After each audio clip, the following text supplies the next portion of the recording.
Bueno, decíamos que tenemos que seguir con esta rápida presentación de los problemas que tuvo que enfrentar Pío XI y nos toca el turno de Alemania, un país muy importante desde el punto de vista cultural, económico, pero también para la Iglesia Católica, católicos muy influyentes. En el año 33 sube al poder Hitler, el Partido Nacional Socialista.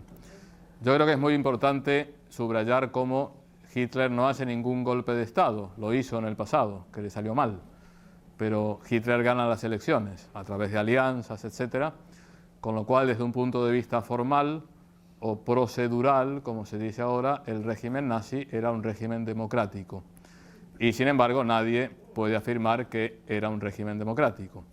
De ahí la conclusión que tenemos que sacar es que la democracia es mucho más que unas reglas de juego, es mucho más que unos procedimientos.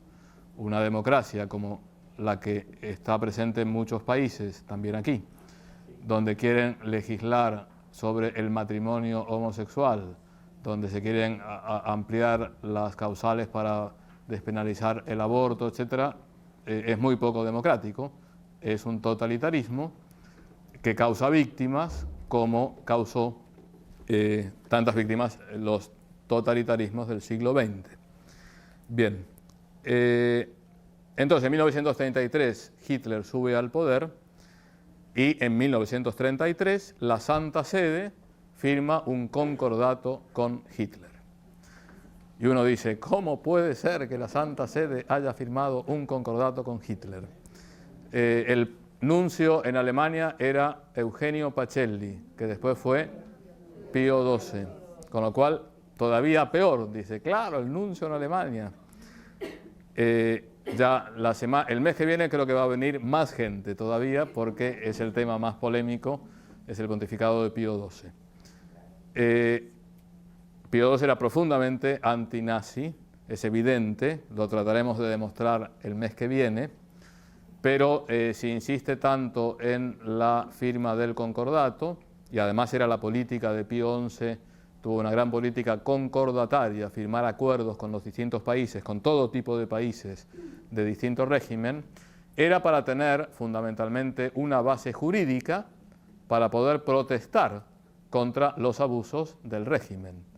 Desde 1933 hasta 1939, es decir, los 6 últimos años del pontificado de Pío XI, la Santa Sede tiene 70 protestas oficiales contra el gobierno nacional socialista.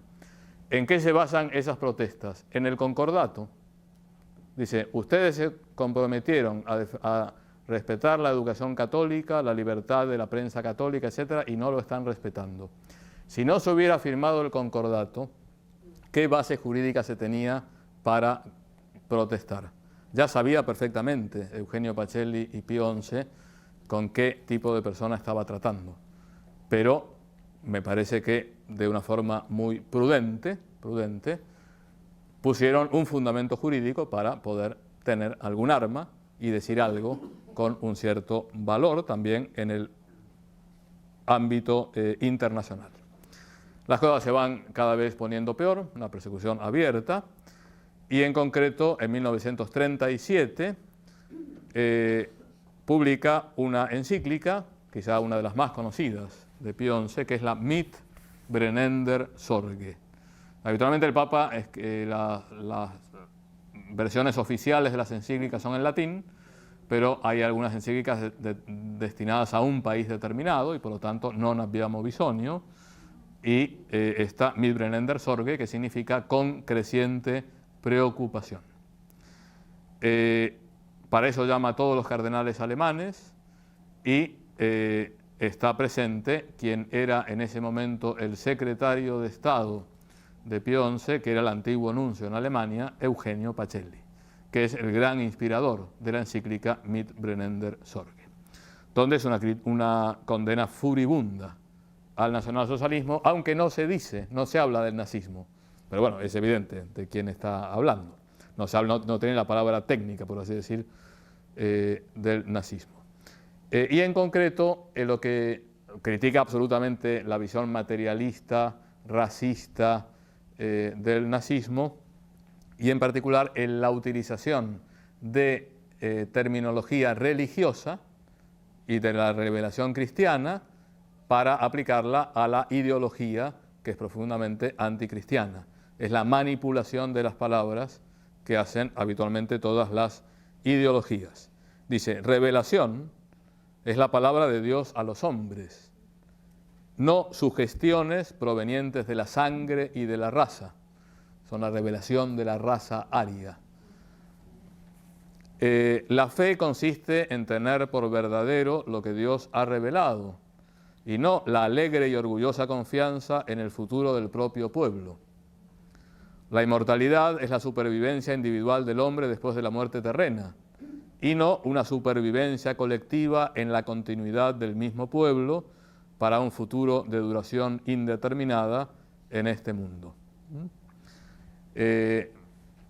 Podríamos leer muchos textos, no tenemos tiempo y hay otras cosas que tratar, pero, por ejemplo, decía Pío XI, dice, quien con una confusión panteísta identifica a Dios con el universo, materializando a Dios en el mundo o deificando el mundo en Dios, no pertenece a los verdaderos creyentes.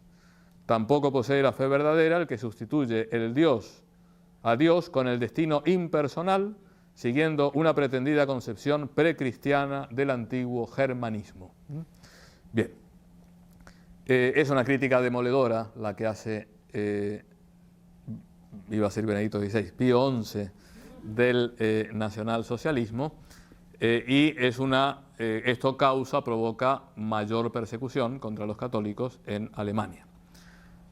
En 1938, en mayo en concreto, Hitler va a Roma, va a visitar a su aliado, Mussolini, y el Papa deja Roma.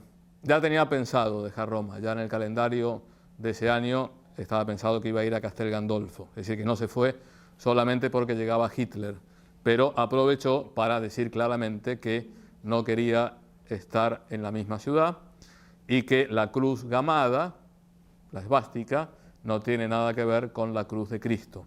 Cerró los museos vaticanos, dio feriado a toda la gente para evitar la tentación de Hitler, que era un gran amante del arte y que le interesaba mucho todas esas cosas, para que no se le atreviera a pedirle permiso para ir a los museos vaticanos. En esa época hay una firme condena del racismo, sobre todo también porque en Italia, o sea, Mussolini podía haberse aliado con Hitler o con los ingleses y franceses, eligió la parte que perdió, pero no era un racista, ni mucho menos. Sin embargo, la presión de los alemanes ya en esta época hace que adopten una serie de leyes raciales en Italia, con una gran protesta por parte del Papa.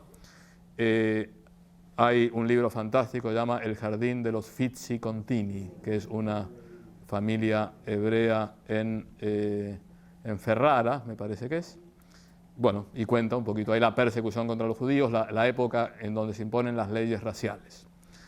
Entonces, el 6 de septiembre de 1938, en una audiencia general frente a un grupo de peregrinos, Pío XI dice que los cristianos somos espiritualmente semitas. Los cristianos somos espiritualmente semitas, y le emocionaba Pío XI celebrar la misa con el canon romano, donde habla de nuestro padre Abraham, el sumo sacerdote Melquisedec, o sea, toda una serie de tradiciones totalmente judías, hebreas, etc. Y en concreto, cuando se va haciendo cada vez más difícil el problema racial, el Papa quiso escribir una encíclica sobre el racismo, que ya la tenía escrita, o ya se la habían escrito. Habitualmente los papas no es que escriban desde la primera hasta la última letra de las encíclicas, en el sentido que son los colaboradores los que les preparan distintos borradores, y algunos para una parte, otros para otra, lo cual no significa que las encíclicas no sean del Papa, son del Papa, porque el Papa las firma, las hace suyas, lo cual no significa que el Papa no cambie cosas, cambia muchísimas cosas, y por lo tanto se puede decir plenamente que todas las encíclicas son de los papas que las firman. Pero hay mucha gente detrás, como es natural y como es lógico. Bien, entonces pidió a una serie de autores, de estudiosos que sabían mucho de racismo, que le prepararan un borrador. Y estaba a punto de firmar la encíclica, ya estaba acabada, Pío XI, cuando se murió. Y por lo tanto, esa encíclica nunca se publicó. Pacelli, secretario de Estado, conocía el texto, no la podía publicar como suya porque era de Pío XI, y utilizará muchos elementos para su primera encíclica programática. Hay una versión ideologizada de la historia que habla de Pío XI bueno, Pío XII malo. Dice que pena, Pío XI se murió, no publicó la encíclica contra el racismo y Pío XII la metió en un cajón. Pero todo el contenido de la encíclica, o por lo menos los elementos fundamentales, están recogidos en la encíclica programática de Pío XII. Otra encíclica, ya voy a cansarles con tanta encíclica, en donde el Papa se juega mucho, es cuando enfrenta el tema del marxismo y del comunismo. Tenemos ya 1917, Revolución Rusa, Unión Soviética, revoluciones en muchos de los países de Europa Oriental, que acaban de surgir de la Primera Guerra Mundial, por lo tanto con gran inestabilidad económica y social, y por lo tanto caldo de cultivo para extremismos, y por lo tanto publica una encíclica llamada Divini Redemptoris. Es la tradicional condena al comunismo de la Iglesia, es la Divini Redemptoris de Pío XI, que se ve que sigue siendo muy actual, porque hay un libro publicado hace unos 15 años o 10 años, llamado El Libro Negro del Comunismo, que son varios autores, todos de centro izquierda, intelectuales franceses. O sea, yo siempre digo, no es un libro escrito el primer capítulo por Juan Pablo II, el segundo por Ronald Reagan, el tercero por Margaret Thatcher y el cuarto por Helmut Kohl, sino por gente de centro izquierda para la izquierda, pero intelectuales honestos que frente a la caída del comunismo dicen acá hay que hacer cuentas con la historia, a ver qué pasó, con estas ideas que movieron muy buenas intenciones y que terminó en tragedia. Y en el prólogo, el editor del libro dice, es sorprendente cómo una iglesia que también persiguió a tanta gente, que tiene tantos asesinatos como es la Iglesia Católica, quien ha realmente visto con claridad la maldad del comunismo, sea Pío XI en la Divini Redemptoris, y cita la Divini Redemptoris, donde habla que es la síntesis de todas las herejías del mundo, el comunismo, que desconoce el verdadero origen, naturaleza y fin del Estado, negador de los derechos de la personalidad humana, de su dignidad, de su libertad, etc. Pero qué interesante es que en la Divini Redemptoris Pío XI dice, ¿pero por qué llegamos a esto? Y la culpa dice, la culpa la tiene el capitalismo liberal, salvaje, individualista, que hizo que Dios desapareciera de las masas obreras, que fueran explotados, que no pudieran ir el domingo a misa porque el domingo tenían que trabajar, que no le construyeran iglesias, que los oprimieran, y por lo tanto se creó el campo para que las masas obreras fueran todas, o la mayoría, como corderitos hacia el marxismo. Con lo cual Pío XI no es un ingenuo, o no es un fundamentalista anticomunista que no ve, sino que dice, bueno, señores, acá el problema es... para comprender cómo el comunismo ha conseguido que las masas obreras lo hayan aceptado sin discusión, conviene recordar que los trabajadores estaban ya preparados por el abandono religioso y moral en el que los había dejado la economía liberal. Hay que ver qué significa economía liberal en este contexto. No es contra la libertad que tiene que haber en economía, de esto ya hemos hablado. Con turnos de trabajo, incluso el domingo, no se les daba tiempo ni aún para cumplir con sus deberes religiosos en los días festivos. No se pensaba en construir iglesias juntos a las fábricas, ni en facilitar el trabajo al sacerdote. Al contrario, se continuaba promoviendo positivamente el laicismo. Otra vez, el laicismo. El laicismo tiene la culpa de todo, según Pío XI, y tiene razón. Ya se recogen los frutos de los errores tantas veces denunciados por nuestros predecesores y por nosotros mismos. No cabe maravillarse de que un mundo, hace ya un tiempo descristianizado, en ese mundo se propague, inundándolo todo, el error comunista. Bien, Es interesante que la encíclica Mit brennender Sorge fue publicada en, vamos a ver si encuentro la fecha exacta, bueno, en marzo de 1937, en concreto el 14 de marzo, tenía 80 años Pío XI, estaba muy enfermo, ya todo el mundo lo daba por muerto.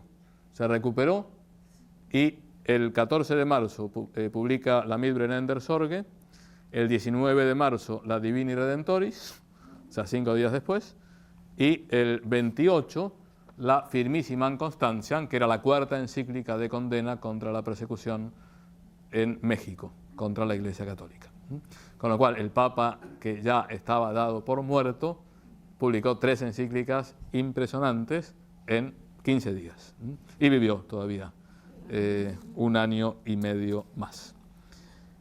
Bien, este es el panorama muy rápido de los problemas con los que tenía que enfrentarse Pío XI entre 1922 y 1939, y considera que la causa de todos los males es el laicismo, que yo identifico con la secularización entendida en sentido fuerte, de la cual hablamos muchísimo el año pasado y un poquito en la clase anterior. Ahora, ¿cuáles son los medios que tiene Pío XI para decir, bueno, ¿cómo vamos a resolver esto? Porque no basta condenar, no basta denunciar. Dice, bueno, ¿nosotros qué proponemos? Nosotros proponemos la paz de Cristo en el reino de Cristo. Y también digo, es muy fácil decir, bueno, la paz de Cristo en el reino de Cristo, amémonos. ¿Cómo lo hacemos? Bien, entonces yo creo que Pío XI diseñó como toda una estrategia sobrenatural y también humana para reconquistar terreno. Por un lado, es central el tema de Cristo Rey, la fiesta litúrgica de Cristo Rey, la entronización de Cristo en muchas instituciones, la presencia pública de la fe. Por eso hoy vemos en muchísimas ciudades del mundo hay sagrados corazones. Muchos se pusieron después de Pío XI, pero empezó toda esta costumbre de monumentos de fe. Es muy propio de este pontificado, que se materializaba de alguna manera esa idea que tenía de volver a poner a Cristo en la plaza pública, incluso muchas veces materialmente en la plaza. Congresos eucarísticos internacionales. Y aquí no podemos olvidar, nadie se acuerda porque todos nacieron mucho después del Congreso Eucarístico Internacional de Buenos Aires, en el año 34, que fue algo sorprendente.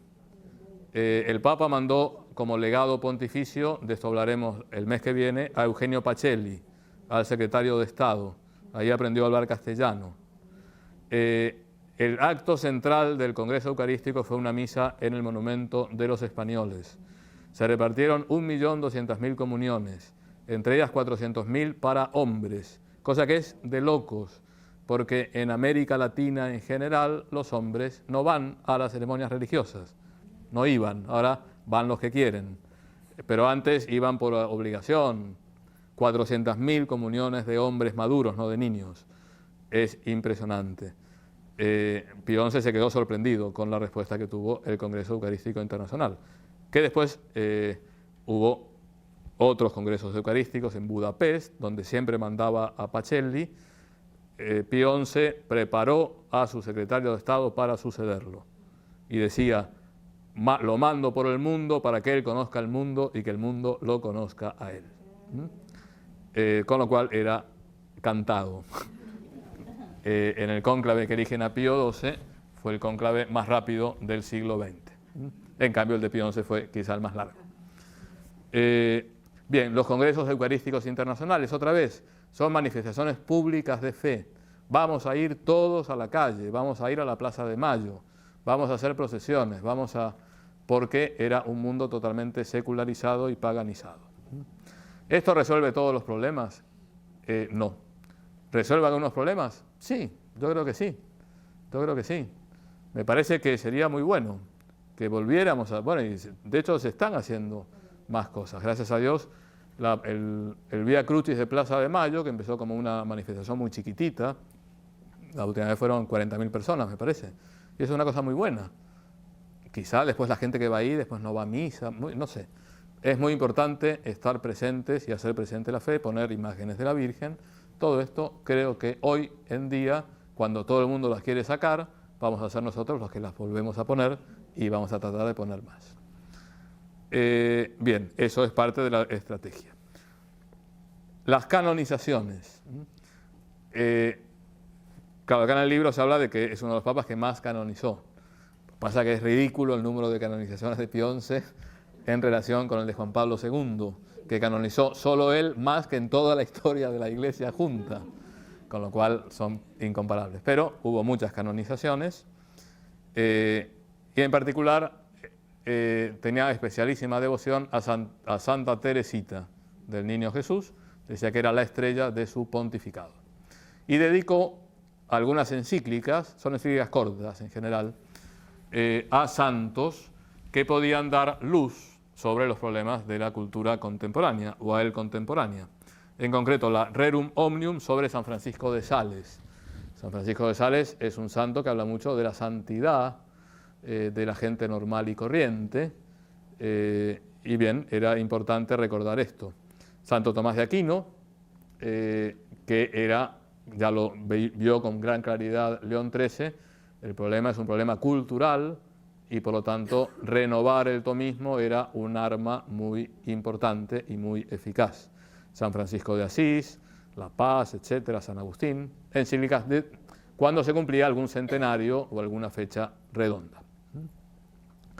Bien, se preocupó de tres ámbitos fundamentales que son la educación, la familia y el orden social, que son los que hoy también nos preocupan y son los que le preocupaban a Clemente XIV y a Bonifacio VI, porque son temas fundamentales.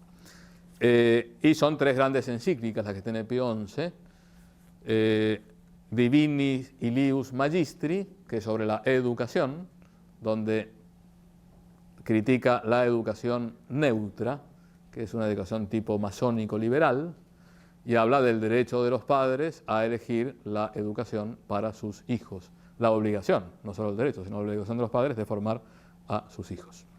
La Familiaris Consortio, la Casti Connubii, la Casti Connubii, que si uno después lee la Familiaris Consortio, se da cuenta cómo hay temas que son exactamente iguales. Uno piensa, bueno, todo el tema de la regulación artificial de la natalidad, toda una serie de cosas que hoy están muy de moda, o por lo menos están de moda a partir de los años 60, en los años 30 también estaban muy presentes, y el Papa afronta todas estas problemáticas tremendamente actuales. Evidentemente ha habido mucha agua bajo el puente de la historia, y si uno no leyó la Casti Connubii y no leyó la Familiaris Consortio, lea la Familiaris Consortio, es evidente, porque no dice nada en contra de la Casti Connubii, pero a su vez tiene una luz más contemporánea o más adecuada a la realidad de hoy día. Pero para la época es una encíclica fundamental. Y luego la Quadragesimo Anno, que es de doctrina social de la Iglesia, a los 40 años de la Rerum Novarum de León XIII, donde habla de la necesidad de la justicia social. Es la primera vez que se habla de modo específico del principio de subsidiariedad, que es un principio clave, no solo para la doctrina social de la Iglesia. Hoy la Unión Europea considera que es el principio fundamental. Unión Europea anticristiana, come curas, etcétera, toma un principio nada menos que de la Quadragesimo Anno de Pío XI, que no era un papa liberal. Bien, sin embargo, todo esto es muy importante, todo esto dio sus frutos, pero quizá lo que él llamaba la niña de mis ojos, es decir, su creación predilecta, fue la acción católica. Pío XI es el papa de la acción católica. El término acción católica ya se utilizaba desde la época de Pío IX y fundamentalmente significaba la acción social de los católicos, más o menos organizada, o las acciones confesionales de los católicos. A partir de 1928, con una carta que escribe a un cardenal alemán, la Acción Católica ya tiene un contenido mucho más preciso, que es la colaboración y la participación de los laicos en el apostolado jerárquico de la Iglesia. Esa es la definición canónica de Acción Católica. Yo me imagino que muchas de las personas, nadie nació en el pontificado de Pío XI, pero los que nacieron en el de Pío XII, muchos habrán sido de la Acción Católica, a lo mejor todavía habrá gente que es de la Acción Católica. Pero en la época de oro de la Acción Católica son los pontificados de Pío XI y Pío XII. Entonces es la colaboración y la participación de los laicos en el apostolado jerárquico de la Iglesia. Hay que poner las cosas en su contexto, porque es muy fácil decir, Pío XI tenía una visión un poco clerical de los laicos y pensaba que lo único que podían hacer era colaborar con los curas, con la jerarquía. Y eso puede ser válido si lo vemos desde el Concilio Vaticano II. Ahora, si lo vemos desde San Pío X o desde Pío IX, dice, Pío XI es un revolucionario, porque piensa que los laicos también pueden hacer apostolado. Es increíble. Yo pensaba que solo podían obedecer a lo que diga el cura y nada más. En cambio, dice que pueden colaborar con el cura. Pero este hombre es tremendamente abierto. Entonces depende, si uno lo ve de antes o después, cómo considerar a Pío XI.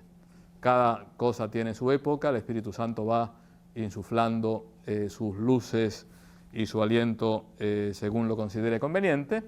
Y por lo tanto es verdad que a partir de los nuevos luces que el Espíritu Santo promovió en la Iglesia, y muy en particular en el Concilio Vaticano II, es una cierta visión clerical, pero que representaba un gran paso respecto a lo que había antes.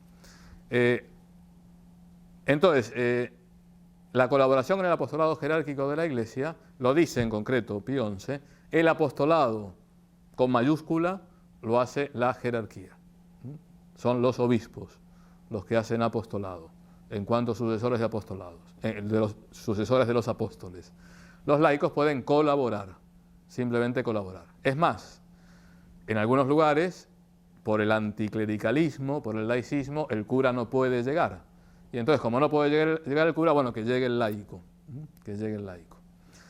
En la Acción Católica hay que formarse políticamente, económicamente, socialmente, aunque la Acción Católica no tiene una política determinada, una economía determinada, etc. Sin embargo, siendo la Acción Católica gobernada por los obispos y dando orientaciones muy precisas en temas políticos, económicos y sociales, en muchos casos se corrió el riesgo de confundir ámbitos. Con la mejor de las buenas voluntades. Pasará un poco de tiempo para distinguir mejor y darnos cuenta de la autonomía relativa de lo temporal y cómo los problemas técnicos son totalmente opinables, mientras que en el ámbito de algunos países la Acción Católica quizá entró demasiado en estos temas técnicos. Y por otro lado, estamos en una época en donde el Estado organiza todo. La Iglesia es una institución sobrenatural, pero también es una institución histórica, y por lo tanto también en sus formas de funcionar está manifestando los aires de la época. Las obras arquitectónicas de Pío XI tienen un aire mussoliniano, medio fascista. No porque Pío XI fuera fascista, sino porque era la época y el estilo arquitectónico. Y entonces, así como todo estaba pensado, organizado, a todas las juventudes en los países, no solo totalitarios,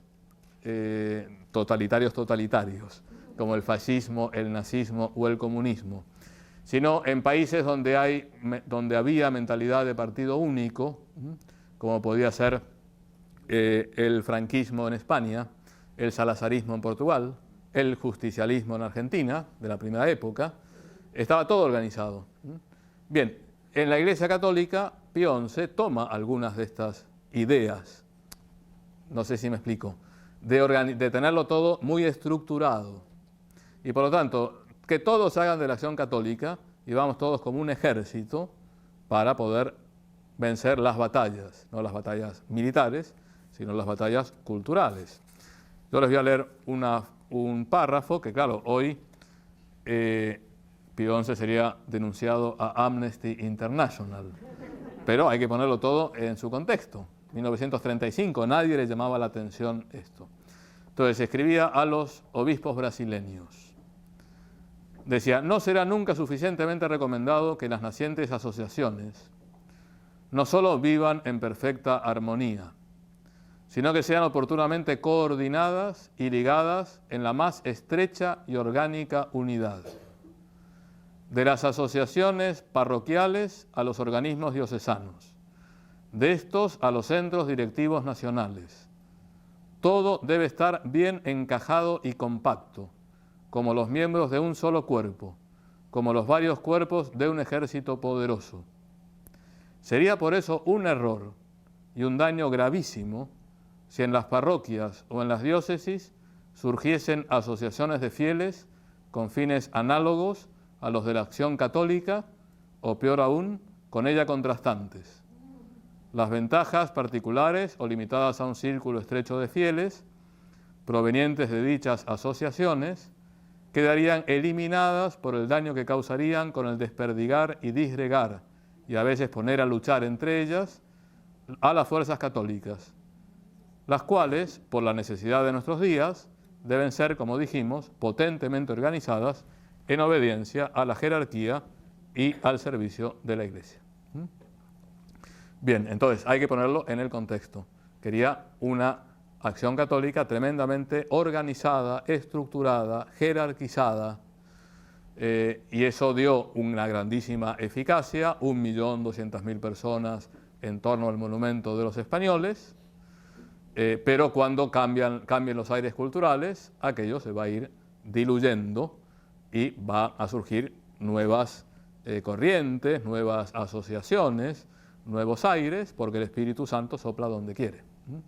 No es ninguna crítica a la Acción Católica, por favor, todo lo contrario, ha hecho maravillas la Acción Católica. Y muchos de los que ahora somos católicos es gracias a la Acción Católica. O sea, todo honor y toda gloria a la Acción Católica. Simplemente digo, se puede interpretar de una forma clerical el considerar que el laico simplemente puede colaborar con los sacerdotes, y luego esta extrema jerarquización y organización que responde a la mentalidad de la época, como Juan Pablo II responde a la mentalidad de su época y San Pedro a la suya. Bien, vamos a acabar. Yo diría, para ver un poco el clericalismo que hay detrás de esta concepción, subrayando que este clericalismo significó una apertura y un paso de gigante en la concepción del laicado, se considera que el católico, para ser apostolado, tiene que tener un mandato canónico. A mí me tienen que permitir hacer apostolado. El párroco a través del obispo.